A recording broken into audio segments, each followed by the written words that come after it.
देखो ध्यान दो बच्चों, जैसे मान लो अगर मैं y को ऐसा ले लूं,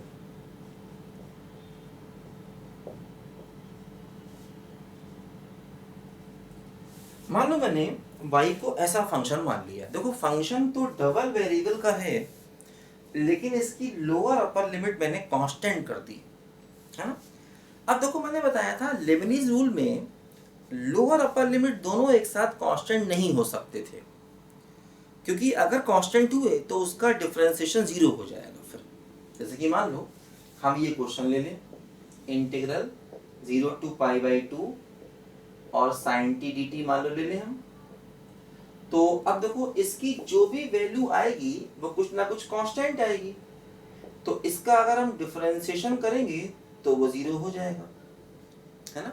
अगर लोअर अपर लिमिट दोनों कांस्टेंट हुए तो भाई इसका जो भी आंसर आएगा वो कुछ ना कुछ फिक्स आंसर आएगा, 2 3 4 1/2 1/3, मतलब इसका आंसर कुछ ना कुछ रियल नंबर में आएगा, है ना। चाहे आप इसको इंटीग्रेट कर पाए चाहे ना कर पाए, ये कंफर्म है इसका आंसर कुछ ना कुछ रियल नंबर में आएगा, क्योंकि दोनों लिमिट कांस्टेंट है।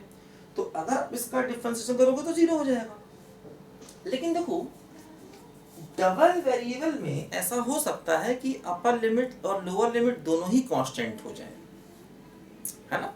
जो अपना लेबनीज रूल का पहला वाला फॉर्म था उसमें लोअर अपर लिमिट दोनों कांस्टेंट होने का मतलब डिफरेंशिएशन की वैल्यू जीरो।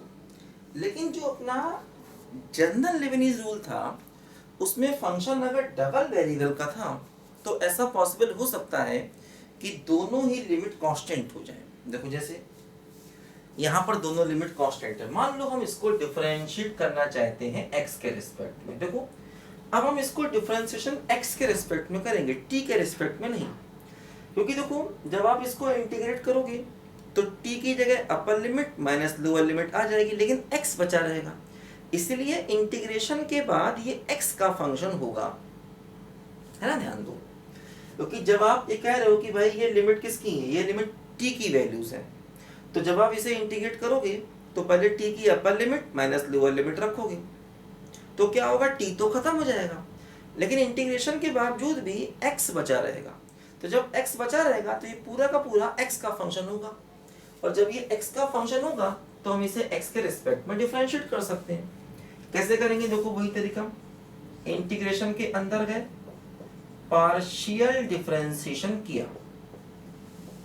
ठीक है, प्लस अब देखो फिर वही t की जगह पर अपर लिमिट और अपर लिमिट का डिफरेंशिएशन जीरो, क्योंकि अपर लिमिट कांस्टेंट है और कांस्टेंट का डिफरेंशिएशन जीरो, माइनस t की जगह पर लोअर लिमिट और लोअर लिमिट का डिफरेंशिएशन फिर जीरो, क्योंकि लोअर लिमिट भी कांस्टेंट है ना।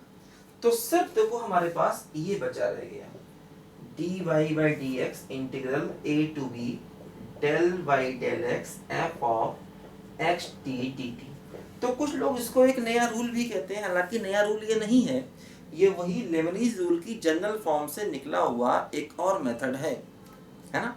तो ये तब होगा जब अपर लिमिट लोअर लिमिट दोनों कांस्टेंट होंगे और अंदर का फंक्शन डबल वेरिएबल का फंक्शन होगा। देखो हम आपको इसका एक क्वेश्चन करके दिखाते हैं, है ना। लिखो जरा बच्चों ध्यान से पहले इस बात को।